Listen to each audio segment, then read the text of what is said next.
Presiden Joko Widodo baru-baru ini telah bertolak ke Afrika, dan saat ini sudah tiba di Afrika. Kedatangan Presiden Joko Widodo di Afrika memang tujuannya untuk melakukan pertemuan bilateral dengan negara-negara Afrika.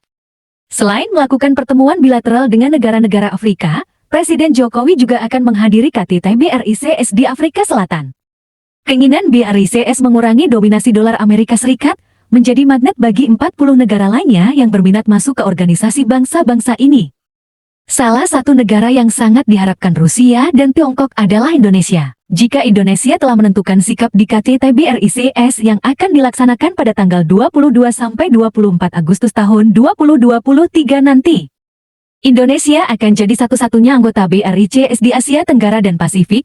Keuntungannya tentu banyak sekali jika bergabung dengan BRICS. Organisasi bangsa-bangsa ini adalah organisasi saingan G7. Selain itu, BRICS merupakan organisasi yang sangat solid. Menjalin kerjasama dengan BRICS sangat menguntungkan karena mereka akan saling mendukung satu sama lain. Namun apakah Indonesia sudah siap?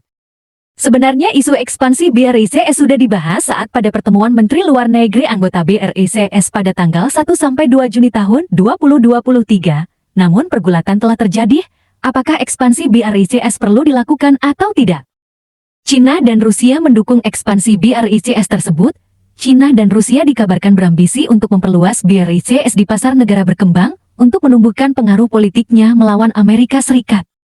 Tetapi ide tersebut ditolak India dan Brasil. Kedua negara tersebut mengajukan keberatannya. Salah satu keberatan Brasil dan India adalah untuk menghindari konfrontasi langsung dengan blok Barat. Sedangkan Afrika Selatan lebih netral. Afrika Selatan tidak menentang mengenai ide ekspansi ini.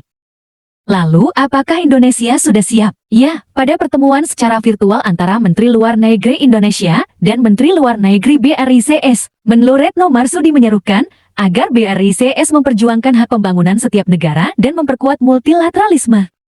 Terlebih lagi dunia saat ini sedang terbelah, jika ini terus berlanjut, negara berkembang yang akan dirugikan. Kita semua memiliki tanggung jawab memperbaiki tatanan global yang tidak sehat ini, dan BRICS berpotensi menjadi kekuatan untuk itu, ucap Menlu Retno Marsudi di pertemuan virtual saat itu.